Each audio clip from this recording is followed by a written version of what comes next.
ओम नमो भगवती वासुदेवाय नमो। नमस्कार बंधुगण आपण मानकु आम यूट्यूब चैनल को स्वागत। एबेठु आपण होई जांतु रेडी, कारण भगवान श्री गणेश और माँ लक्ष्मी को आशीर्वाद जदि आम आपण मानकु कहिबु विशेष भावरे आपण मानकु मिलिबाकु जाउची बहुत बड़ आगामी 7 दिन रे खुशी खबर। घर घर को जाई आपण मिठा बांटिबा पई होई जिबे रेडी। जदि कहबा ए 7 दिन समय रे भगवान श्री गणेश आउ माँ लक्ष्मी को आशीर्वाद बहुत ही भल समय रहिबाकु जाउची। आज केवल नसीबवान रह ए वीडियो को ही आपण माने देखि पारिबे। बहुत ही महत्वपूर्ण वीडियो आपण मानक पई रहिबो। आपण मानक कहबो कि ए 7 दिन रे रिद्धि सिद्धिदाता भगवान श्री गणेश को आशीर्वाद गजकेशरी जोगर मध्य निर्माण हेबो। आउ एहा सहित धनर देवी माता लक्ष्मी को कृपारु महालक्ष्मी जोग, धन जोग एवं 2टी राजयोगर मध्य विशेष भाव निर्माण हेबो, जहा द्वारा ए 7 दिन समय आपणक पई बहुत ही भल दिन साब्यस्त हेबो। प्रतिटी घर को जाइके आपणक मिठा बांटिबा पई पड़िबो। विशेष भाव ए खुशी खबर आपणक प्राप्त हेबाकु जाउछि। भगवान श्री गणेश माता लक्ष्मी को आशीर्वाद ए 7 दिन रे अनेक प्रकार लाभ, धन लाभ, बड़ बड़ खुशी खबर एवं अनेक सारा लाभ आपणक प्राप्त हेबो, जहाद्वारा आपणकर संपूर्ण जीवन बदली जीव। से खुशी खबर कौन आसतु जानिबा, सेतिपई वीडियो को पूरा शेष पर्यंत देखंतु। आ शेष रे वीडियो को निहाती भाबरे देखंतु। वीडियो को आदौ भी मिस करंतु नाही, कारण ए वीडियो आपण मानक पई बहुत ही महत्वपूर्ण रहिबो। ए वीडियो रे आपणक पई आगामी 7 दिन रो संपूर्ण विषय रे सठिक राशिफल मु आपण मानक पई नै करी आसीछि। तेणु वीडियो शेष पर्यंत निश्चिंत भाबरे देखंतु। या पूर्वरु कहिबी भगवान श्री गणेश माता लक्ष्मी सच्चा भक्त होइतिले वीडियो को लाइक करंतु। कमेंट बॉक्स रे जय श्री गणेश, जय माँ लक्ष्मी बोली अवश्य लिखंतु, जहाद्वारा आपणकर सब मनोकामना पूर्ण हेबो। आसंतु जानिबा केमिति रहइबो आपणक पई भगवान श्री गणेश माता लक्ष्मी आशीर्वाद आगामी ए 7 दिन विशेष भाव स्थिति। जदि विशेष भाव में आम आपको कहबू आपणक पई भगवान श्री गणेश माता लक्ष्मी आशीर्वाद ए दिन बहुत ही भल दिन रहिबाकु जाउछि, जहाद्वारा आपणकर सबु दुख कष्ट दूर होई जिवो। परिवार रे धन दौलत सुख समृद्धि मध्य बढ़िबो एवं जीवन साथी प्रेम संबंध आहुरी अधिक मजबूत हेबो। आपण समस्तक पई ए समय बहुत ही शुभ समय चालू अछि। आपण समस्तक पई जदि कहबा नुआ चाकरी मिलिबार विशेष रूप रे जोग मिलुछि। अचानक धन रे वृद्धि हेबो। आर्थिक पक्ष मध्य काफी मजबूत हेबार ए दिन रे विशेष भाव रे आपणक पई नजर आसुछि। जहा चाहिबे से सबु आपणक विशेष भाव रे ए सबु दिन रे प्राप्त मध्य हेबो। मानसिक भाव रे आपण खुशी मध्य अनुभव करिवे। प्रतिटी स्थिति आपणको मिलिबो। अटकी थिबा कार्य मध्य आपणकर पूरा हेबार जोग बनुछि।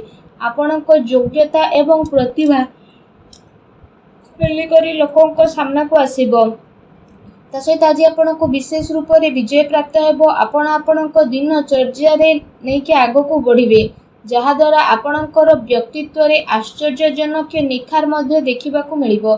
संतानक शिक्षा आउ क्यारियर संबंधित कौनसी बड़ निर्णय मध्य आपण नहीं पारंती।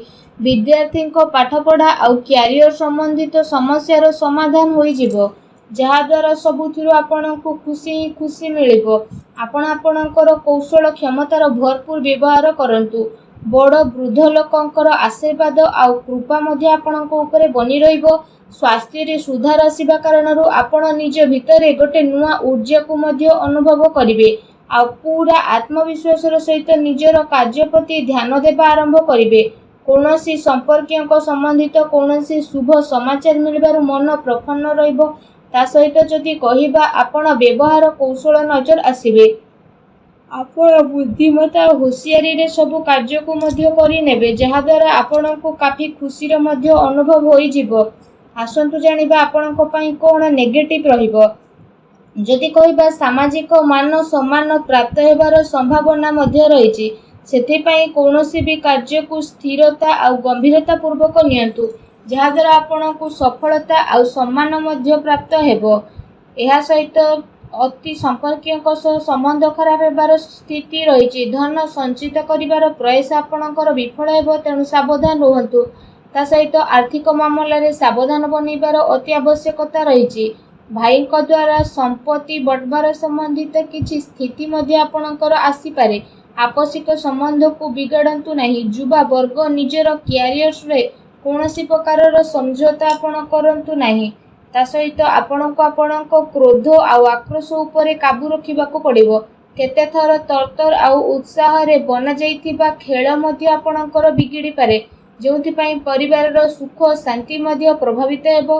निजर लक्ष्य प्रति कड़ा नजर रखिबा आपणको पई अति आवश्यक रहिछि। ଏହା ସହିତ ଅଜଣା ଆଉ ଅପରିଚିତ ବ୍ୟକ୍ତିଙ୍କ ଦ୍ୱାରା ବ୍ୟବହାରରେ लेणदेण ସାବଧାନତା ରଖନ୍ତୁ। ଆପଣ କୌଣସି ଷଡ଼ଯନ୍ତ୍ରର ଶିକାର ମଧ୍ୟ ହୋଇପାରନ୍ତି। ସେଥିପାଇଁ ଠିକ୍ ଏହା ରହିବ କି ଆପଣ ଖରାପ ଲୋକଙ୍କ ସଙ୍ଗତିରୁ ଦୂରେଇକି ରୁହନ୍ତୁ। ବଡ଼ ଲୋକଙ୍କର ସ୍ୱାସ୍ଥ୍ୟରେ ଆପଣଙ୍କୁ ଧ୍ୟାନ ରଖିବାର ଅତି ଆବଶ୍ୟକତା ରହିଛି। ତା ସହିତ ବ୍ୟର୍ଥ କାର୍ଯ୍ୟରେ ଧନ ଖର୍ଚ୍ଚ ହେବାର प्रबल जोग मध्य आपणक पई बनुछि। भूमि एवं वाहनକୁ ନେଇ कौनसी बड़ धरणर करज मध्य करि पारंती। सेथिपई निजर आर्थिक स्थिति को ध्यान रे रखेके किणा किणी संबंधित आपण योजना बनातु। यह आपणक पई बहुत ही भल रहिबो। आसंतु जानिबा आपणकर लव लाइफ किपरि रहिबो। दाम्पत्य जीवन को नेकी स्थिति आपणकर काफी भल रहिबो। जीवन साथीଙ୍କ सह मधुर संबंध हेबा सहित आपणकु तांकर सहयोग मध्य प्राप्त होई जिवो। घर परिवारर सुख सुविधा प्रति आपणकर प्राथमिकता मध्य रहिबो। पति पत्नीଙ୍କ भितर संबंध मध्य मधुर रहिबो, किंतु संतानकर किछि जिद्दीपण बा नकारात्मक रवैया आपणक चिंतार कारण मध्य बनी पारे। आसंतु जानिबा आपणक व्यवसाय आ क्यारियर किपरि रहिबो। व्यापारर विस्तारता संबंधित नुआ संभावना उपरे आपणकर विचार हेबो। निजर पूरा जोश मार्केटिंग तथा निजर प्रोडक्टर प्रमोशन रे लगेबे। चाकरी करुवा व्यक्ति माने आपणक कार्य रे संतुष्ट रहिबे आ सहकर्मीकर आपणको पूरा सहयोग प्राप्त हेबो।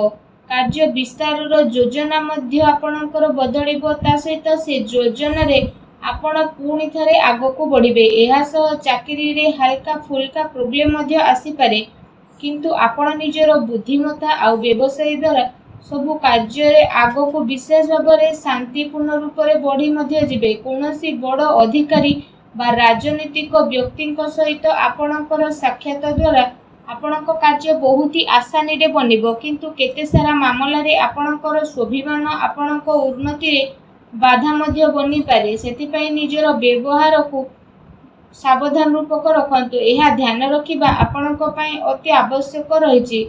आपणकर कौनसी महत्वपूर्ण व्यावसायिक गतिविधि मध्य लीक होई पारे। कर्मचारींकर गतिविधि रे आपण नजर रखंतु एवं शीघ्र ही स्थिति आपणकर काबू रे आसी जिवो। सेतिपई आपण पूरा जोश रे सहित निजर कार्य प्रति एकाग्र चित्त रुहंतु। आसंतु जानिबा आपणकर स्वास्थ्य किपरि रहिबो। यदि कहिबा अत्यधिक परिश्रम कारणरू थकापण एवं कष्ट भली किछि समस्या आपणकर उत्पन्न होई पारे।